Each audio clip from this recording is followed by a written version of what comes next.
Sei, o treino no Japão era muito duro em comparação com o que você via no Brasil?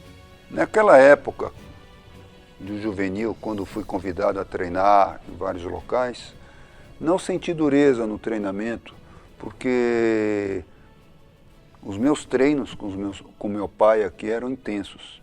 Então, não havia assim diferença, ou praticamente eu sentia que aqui era mais rigoroso do que no Japão. Como foi esse início de treinos nos outros estilos que não o Kendo? Você vai vencendo uma vida de corrida atrás de medalhas, exames de faixas. Durante muito tempo, isso acaba despertando dentro de você um vazio para preencher a parte interna. Então, eu senti um vazio depois de ter conquistado o pentacampeonato, medalhas, exames de graduações, e vi que faltava algo para completar. Foi aí que eu comecei a buscar o passado, o antigo, a tradição. E essa procura se deve principalmente por história, sabedoria, técnicas refinadas que não existiam no Kendo. E é por isso que eu comecei a buscar estes estilos. Uma busca espiritual me motivou a fazer isto. Só correr atrás de medalhas e exame de faixa não era uma busca espiritual para mim. Foi assim, então, que comecei a pesquisar os estilos antigos, mas que tinham eficácia. Para mim, tem que ser vencer. Uma vez que você pega a espada, o objetivo é vencer. Então, não adianta ser esteticamente bonito ou algo assim. Tinha que ter tradição e tinha que ter eficácia no combate. E após pesquisar vários, porque existem centenas deles no Japão, você tem que escolher algumas, porque não é possível treinar todas elas numa encarnação. Sim. E eu tive que pesquisar e estudar vários que tinham respaldo histórico e na tradição, acabei optando por escolher estes estilos. Como e quando iniciou os treinamentos nesses estilos antigos? Os estilos antigos começam a partir dos meus 25 anos, aproximadamente, onde eu começo a fazer minha peregrinação ao Japão, quase que anual. E começo a buscar esses estilos e pesquisar e estudar. Fui bem aceito pelos mestres naquela época, porque eles me consideravam quase um neto, que nesta época, praticamente, o Japão, ele estava mais interessado em ocidentalizar-se do que preservar a sua cultura. Ainda hoje é assim. Os jovens preferem jogar futebol do que treinar espada lá. E os mestres me viam como um jovem diferente, um neto que eles não tiveram. E, principalmente, por duas razões eu fui bem aceito lá. Pela minha humildade, segundo eles. Humildade por quê? Porque eu era um graduado alto de Kendo lá, começando do zero. E é difícil alguém, um mestre, um professor, um graduado alto, um campeão, de repente começar do zero a fazer uma outra atividade. O orgulho não permite que ele seja aluno de uma outra. Então, eles me admiravam por isso, apesar de eu ser campeão brasileiro, de ter alta graduação de Kendo, estar indo lá, começando do zero um caminho, aprendendo do zero, humildemente, como iniciante, como principiante. Isso despertou a atenção deles. E em segundo, porque eu tinha facilidade em aprender as técnicas que eles me ensinaram. Então, por esses dois motivos eu fui bem aceito lá no Japão e me confiado agora a ensinar aqui no Brasil e no mundo. Nessa época, o Sensei estava na faculdade de medicina, portanto, com uma carreira de médico pela frente, né? Mas quando foi que teve certeza que treinar os estilos antigos e transmitir esse ensinamento para os seus alunos era o que gostaria de fazer pelo resto da vida? Treinar e ter a certeza é complicado, mas eu penso assim, neste mundo nós temos os sinais que vão aparecendo e nós devemos estar atentos a estes sinais que aparecem. Infelizmente, nem todos têm os sinais, nem todos também têm a sorte. O que eu quero dizer com isso? Muitos ficam a vida inteira fazendo algo que não têm certeza se gostariam de fazer por toda a vida. Porque não tiveram sinais, talvez. Não foram abençoados. E eu acho que fui abençoado por estes sinais. Quando eu comecei a fazer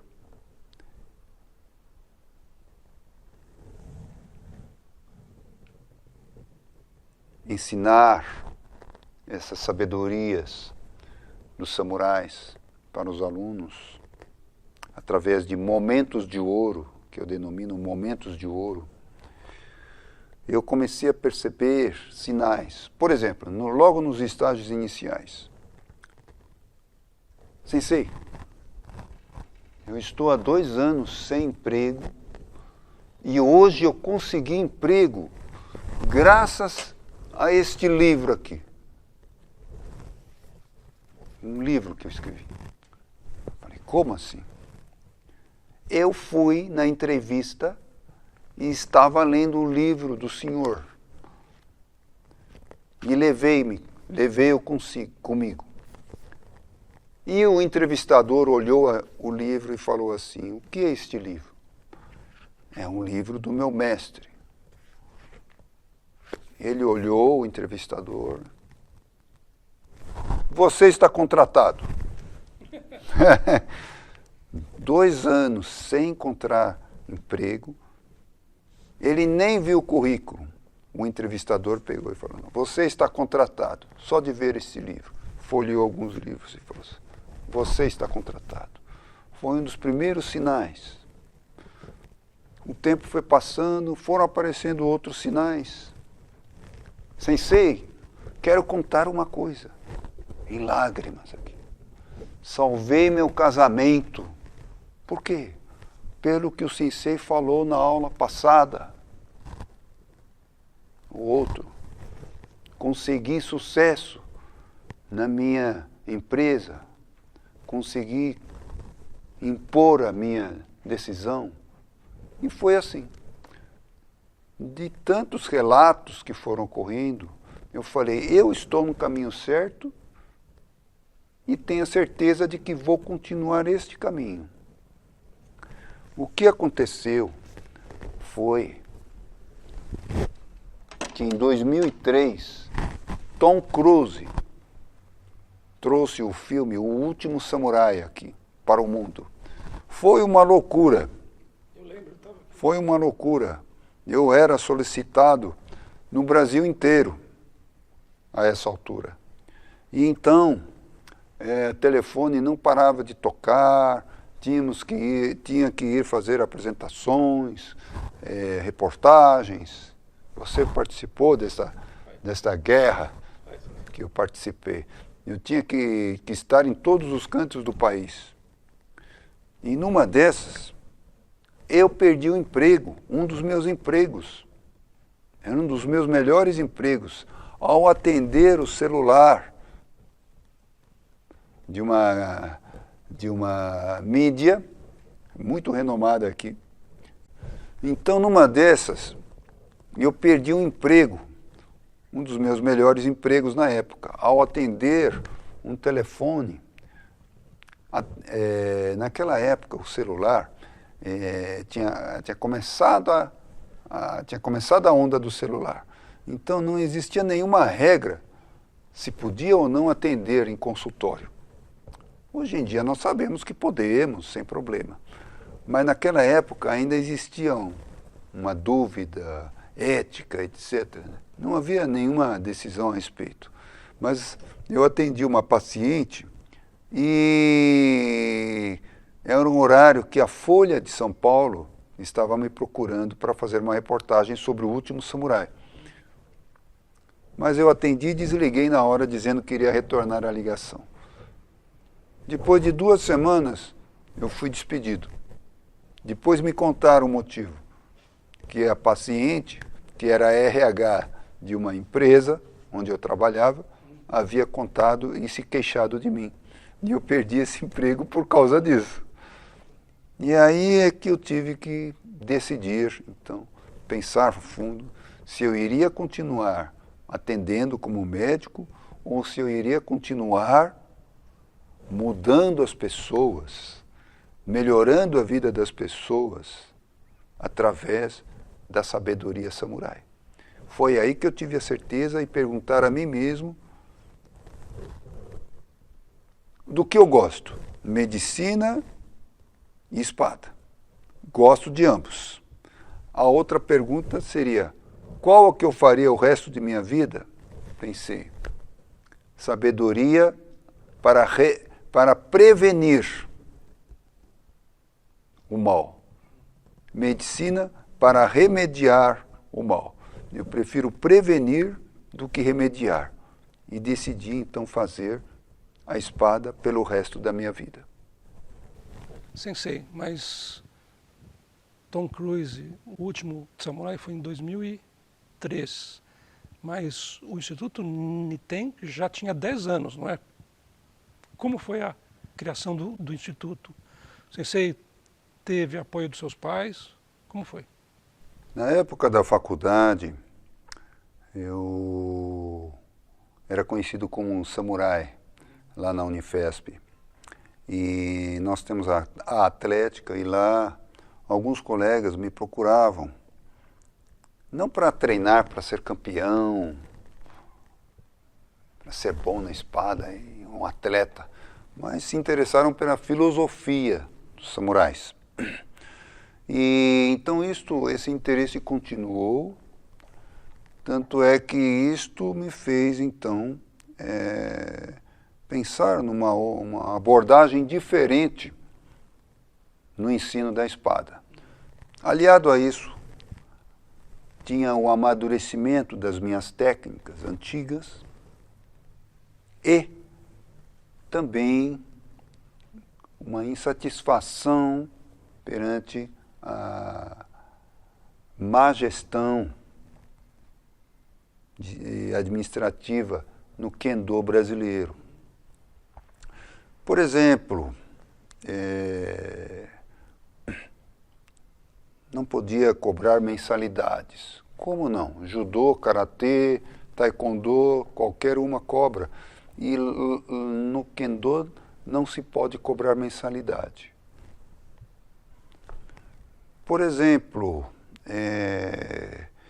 divergências técnicas. Eu estava indo ao Japão, e estava mais atualizado, e aqui muitos estavam defasados. Eu era também, não só na parte de técnica, de luta, mas na parte também como jurado, de avaliação, de exames de graduação. Então, não se coadunavam com a administração. Não aceitavam brasileiros e eu queria abrir para brasileiros. Foram várias divergências nesse sentido. E isto fez, então, tomar a decisão de que o meu caminho aqui no Kendo não tinha futuro. E foi assim que comecei o Instituto Niten, Instituto Cultural Niten. Então veja bem, o nome não é academia, porque eu queria estar longe do conceito de formar campeões, medalhas. Por isso é Instituto Cultural, Cultura Samurai.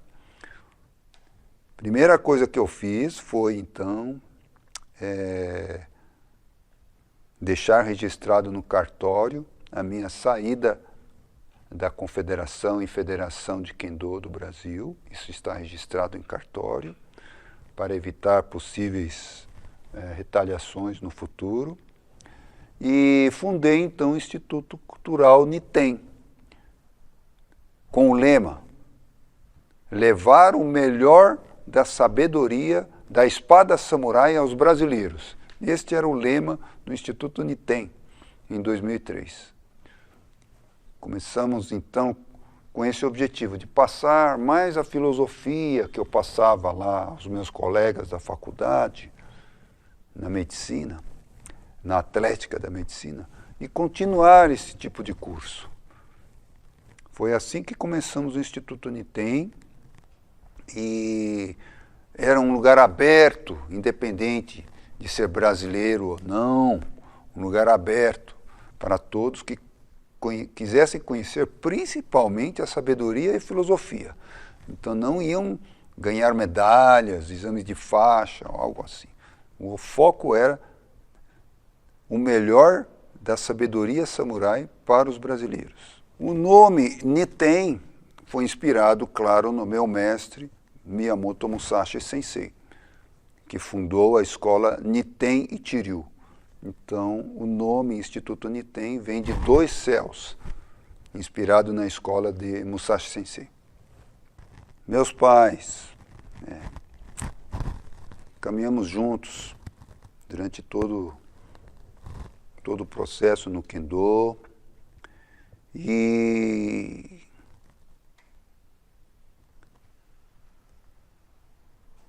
dizem que todos os pais devem apoiar os seus filhos sempre.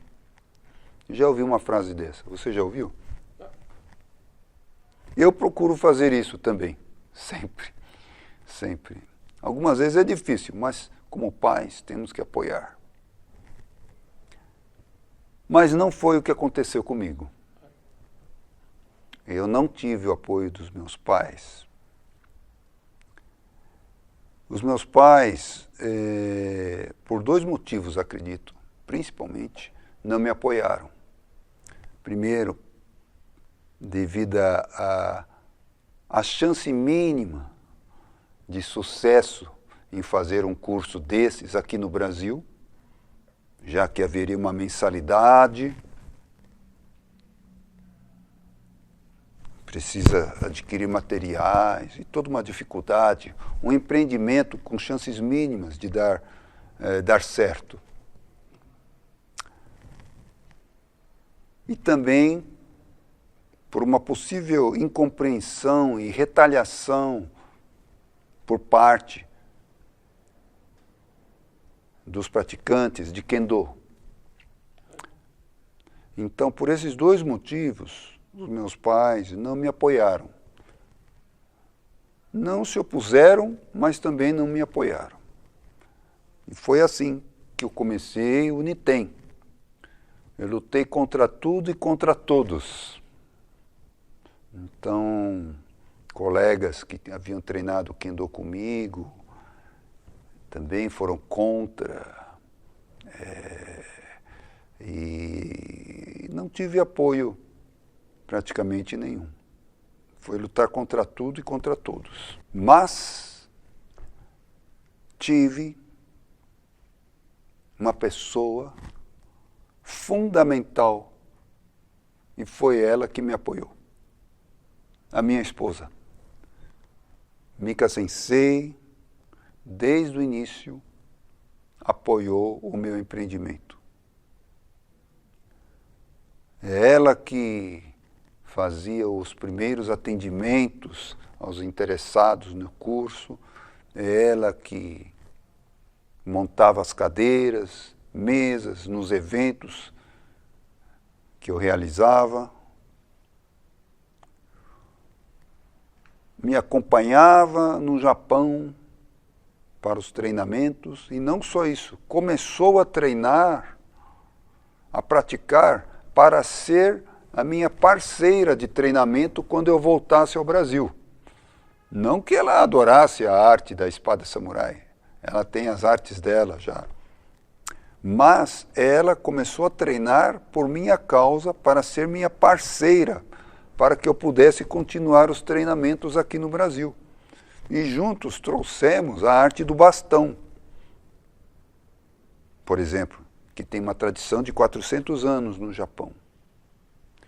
Não só isso, mas ela é que, por ser professora, formada em letras, em português, me ajudou muito a escrever, já que eu ia mal em português, e divulgar todo o Instituto Cultural Nitem. E foi ela que praticamente comigo que escreveu e fez a revisão do Shin Hagakure, e juntos também soltamos a versão definitiva do livro dos 5 Anéis, de Miyamoto Musashi Sensei. A versão definitiva. Graças a ela, eu consegui chegar até aqui. Não tive o apoio dos meus pais. No Mundial, o meu pai e minha mãe, no Mundial foi há 3 anos, tivemos os 25 anos de Nitem e fizemos um Mundial aqui em São Paulo, Campeonato Mundial de Kenjutsu aqui em São Paulo, no qual tiveram todos os alunos do Nitem. E os meus pais estiveram presentes lá. No final, o meu pai, ele me disse assim: "Você conseguiu, meu filho, parabéns."